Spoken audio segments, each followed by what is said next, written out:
You know, as a police officer, I'm compelled to make this video. I've been in law enforcement for 10 years, and I'm speaking to my peers, other fellow officers, people in any kind of law enforcement position. I've seen officers nationwide enforcing tyrannical orders against the people, and I'm hoping it's the minority of officers, but I'm not sure anymore, because every time I turn on the television, every time I look to the internet, I'm seeing people arrested or cited for going to church, for traveling on the roadways, for going surfing, opening their businesses, going to the park with their families, or doing nails out of their own house, using their own house as a place of business, and having undercover agents go there and arrest them and charge them with what? With a crime? I don't know what crime people are committing by doing nails in their own house, but we're seeing this more and more and more, and we need to start looking at ourselves as officers and thinking, is what I'm doing right?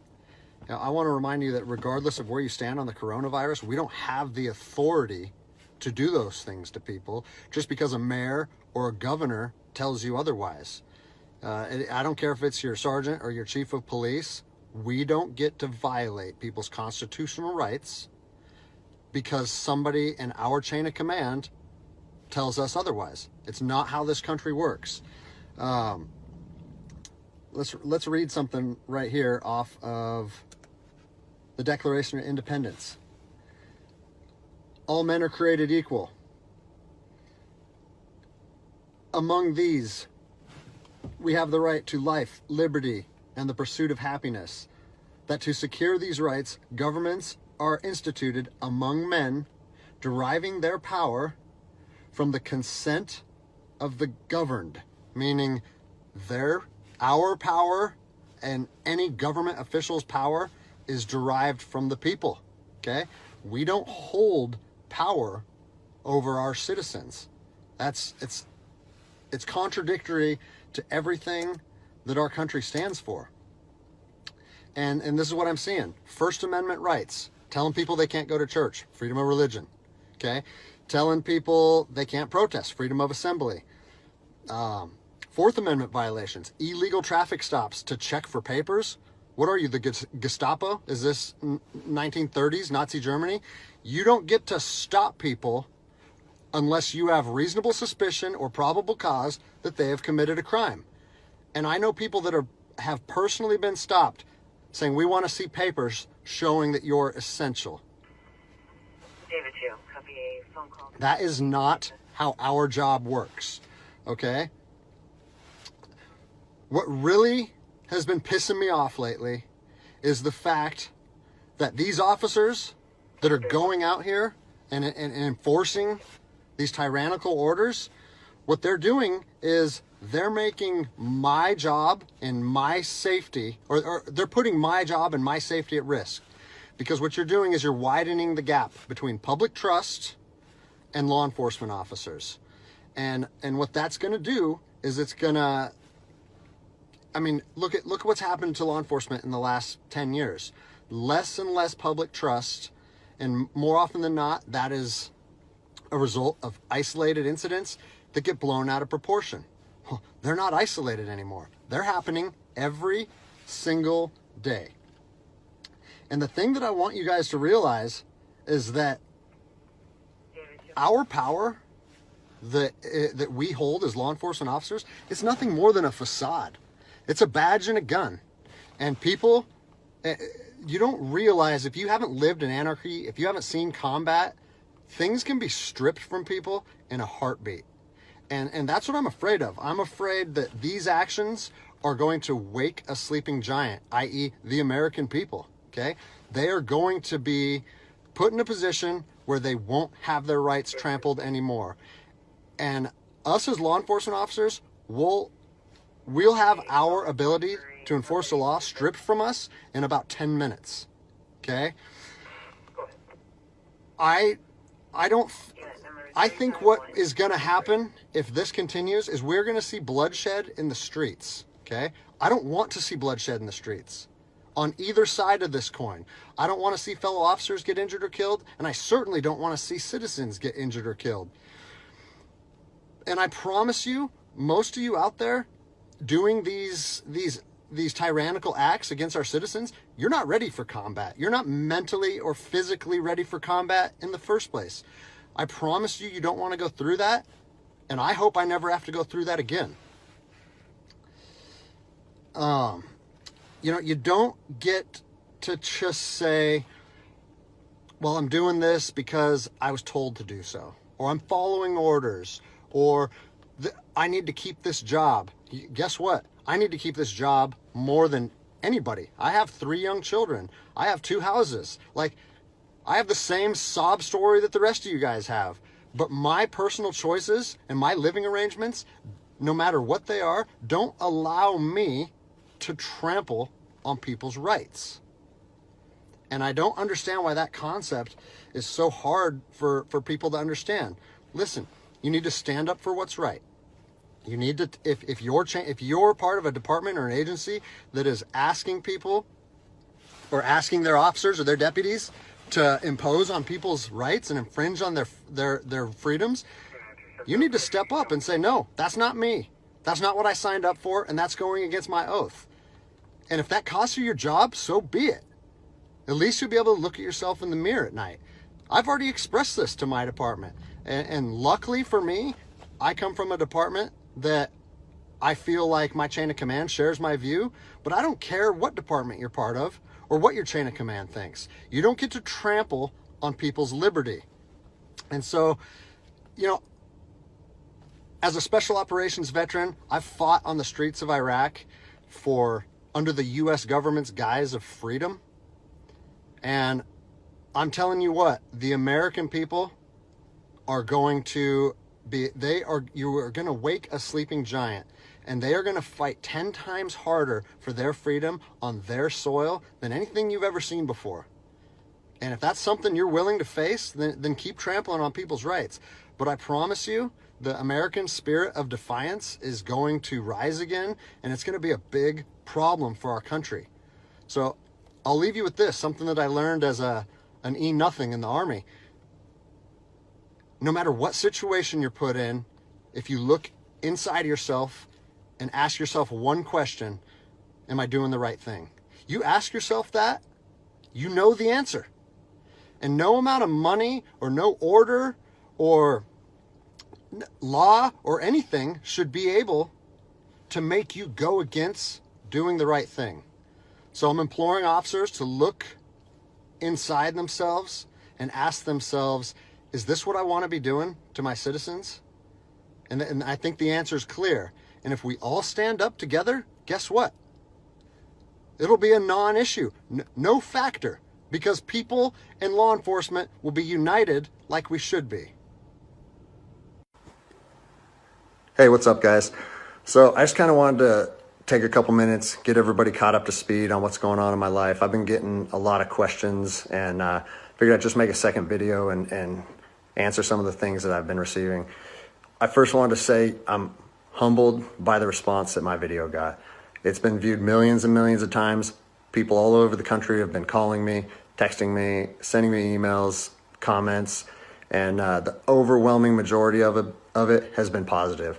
And so I think that's pretty cool, because my whole thought process on making that video was trying to bridge the gap between law enforcement and the public. And I've seen both sides with open arms willing to embrace that. And I think that's a step in the right direction. So that's pretty cool.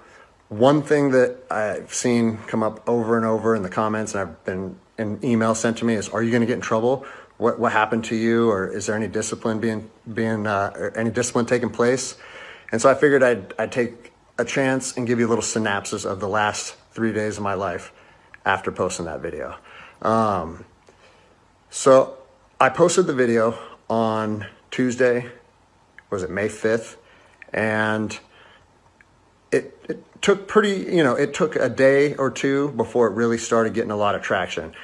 But the next morning when I woke up on the 6th, I think it was only at a few thousand views. And I had received a message from my command saying, wow, Greg, what a powerful message.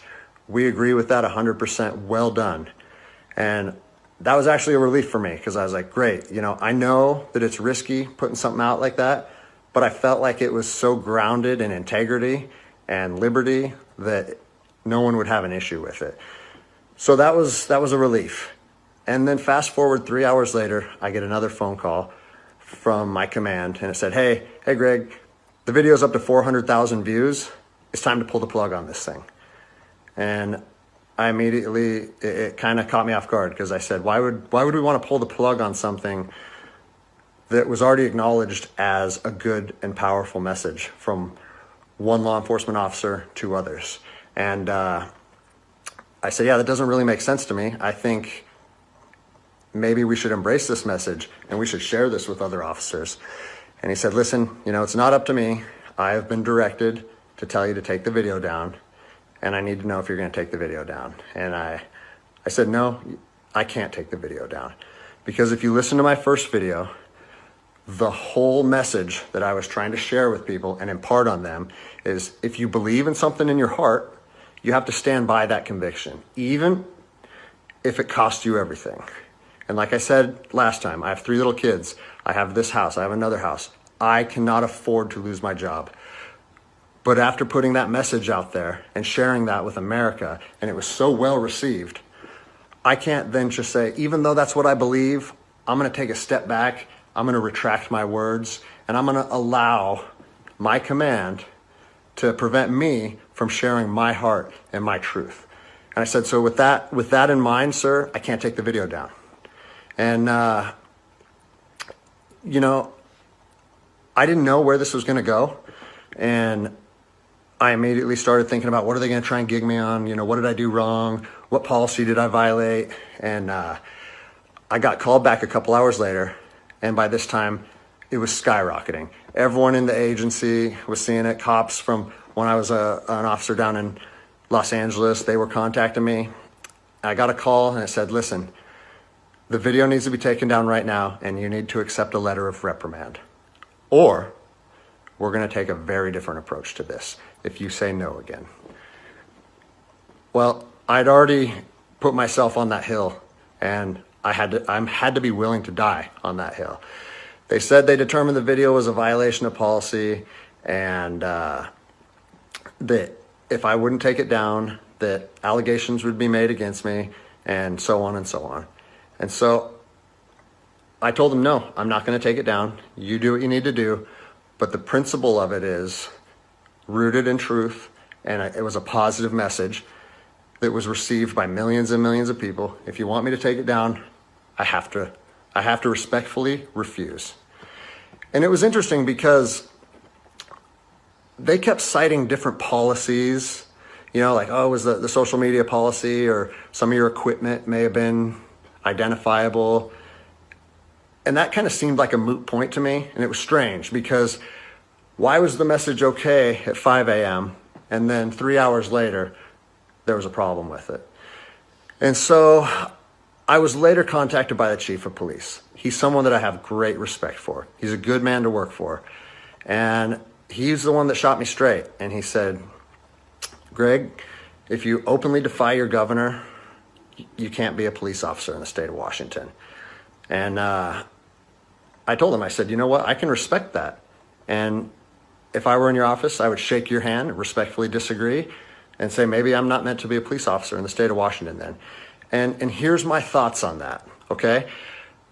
You have to do your research. You have to figure out what your true north is, what your truth is, and where you stand on issues. For me personally, I believe that the Constitution supersedes all other documents, all other laws. There's case law supporting that. If you look at Marbury versus Madison, 1803, it says any future laws created that are repugnant, meaning in conflict with the Constitution, are null and void. So when I look at how I feel comfortable enforcing the law, and I see people exercising constitutional rights, it doesn't matter if there's different executive orders, requests from mayors, requests from governors. To me, the Constitution supersedes that, and I'm going to stand with the people. Well, unfortunately, you know, higher up in all agencies, there's a political game being played. And now I am on a administrative leave status pending termination. I was told by both the agency and the union that I was asked to take it down, and I refused. So that's refusing a direct order. It's an insubordination charge, and it will result in me ultimately being let go from the agency. And I said, you know what? If that's what you guys have to do, if that video is so bad that you want to take my career from me and you want to leave my, you know, like potentially take my ability away to provide for my family because of that video, do it. Because I'm going to stand by my convictions, just like I said in my last video. So yeah, it's weird, you know, how fast your life can change in a week. It's something that I never thought would happen. I never thought that I would make a video that would resonate with millions of people. But you know, my head is held high. I'm not intimidated or upset by how this played out.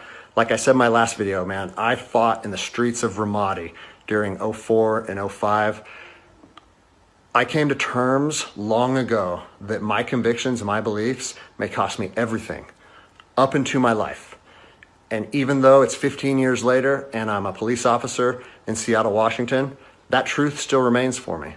So I don't have an option to back down or feel sorry for myself or give in and say, you know what, I got kids and I think I'm just going to take the letter. No, if they want to do me like this for standing up for liberty, they can do that. I'll leave you guys with this. You know, it's on to the new adventure for me. I've been doing different things my whole life, and I'm actually excited, to tell you the truth. If you know of anyone accepting resumes, hit me up, because I might need it in the near future. But, you know, I've always wanted to circumnavigate the globe on a sailboat, so maybe it's time to chase that dream. Anyways, I appreciate all the support, guys. Take care.